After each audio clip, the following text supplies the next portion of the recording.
nabinyagan po ako bilang isang Katoliko, pero simula po pagkabata ay sa born again Christian po ako nagsisimba. Sa unang pagkakataon na nakikinig po kami ng mga itinuturo po sa loob ng Iglesia ni Cristo, ang layunin ko po talaga noon ay para hanapan ng butas ang Iglesia ni Cristo, para debatihin yung ministro.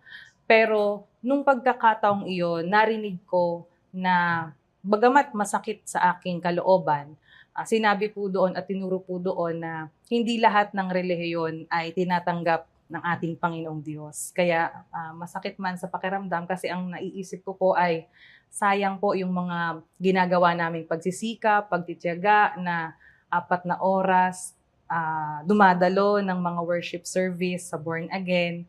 Iniisip ko po na sayang po pala lahat ng yon kasi hindi naman tinatanggap ng Panginoong Diyos yung pagsamba po namin ganun. Kasi wala po kami sa loob ng Iglesia ni Cristo. Sa paglilingkod po sa Panginoong Diyos, yung dapat pong masunod ay yung pinaglilingkuran at hindi po yung naglilingkod.